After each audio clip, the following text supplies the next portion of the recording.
Hello. Welcome back to Let's Talk Ray Bradbury, the show here on Let's Talk Entertainment. We're beginning in 2018. I've been on this journey to locate, read, and review each of the roughly 600 short stories written by the late, great Ray Bradbury.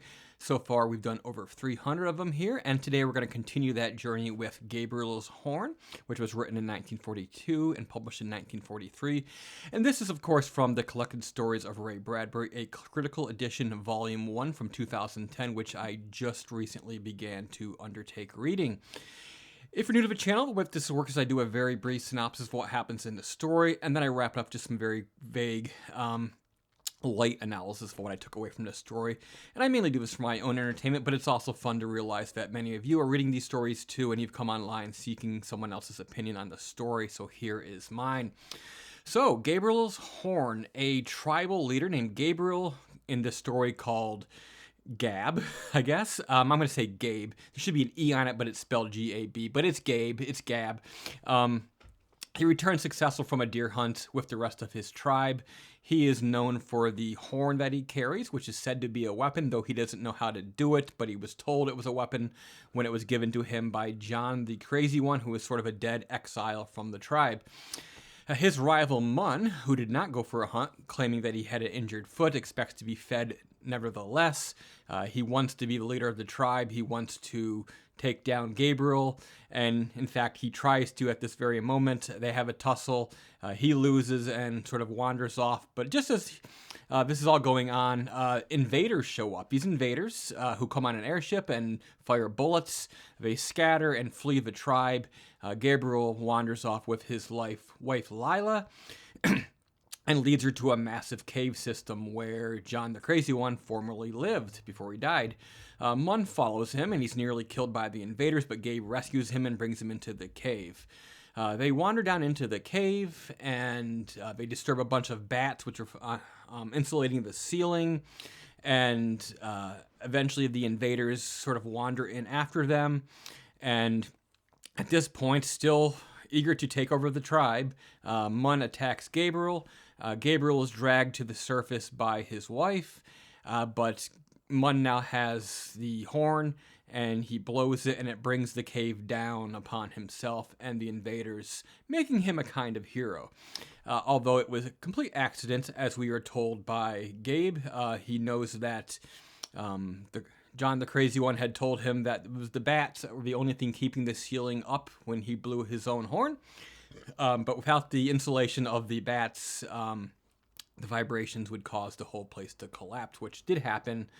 But luckily, Mun is dead, and they're alive, and they live happily ever after, I guess. Okay, so this is a very early Bradbury story, so as such, he's not a fully formed artist just yet. I like the story. I like the world that's being built, but I didn't like the execution. It's just too much exposition. He's telling us what's happening, telling us what to know, what to believe, and it's just basically a lot of rookie mistakes like you or I would make when we write. But I do like the world. It feels like it's probably a post-apocalyptic Earth. Everybody seems to be perfectly humanoid. There are flashlights, and there are guns that fire bullets, and there are things that fly, like he calls it an airship. Presumably it's a plane or a helicopter.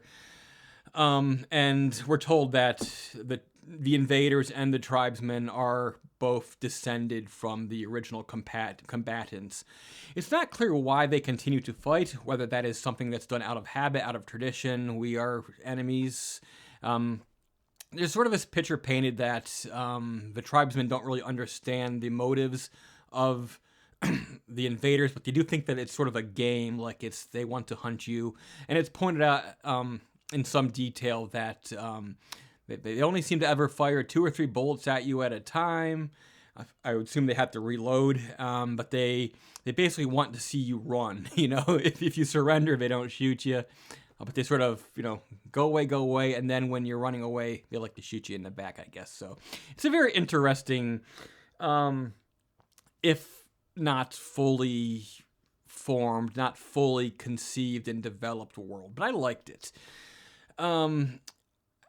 It feels very much like something that you might read from Lord Dunsany. This fictional world with its own deities and its own history and sort of an alternate reality, which I quite liked. But it's an ambitious young Bradbury trying to create his own mythology, but it doesn't quite work in the end. I think that had he revisited this later in life, I think he could have done much better with it.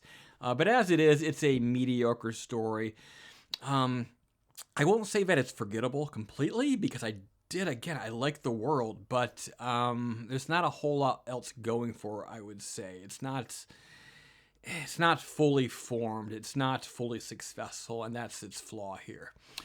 All right, then. Gabriel's Horn, 1943. Next time, we'll be moving on to Final Victim, which was written in 1941, but not published until 1946. So tune in again in a couple of days and find out what that is all about here on Let's Talk Ray Bradbury. See you later.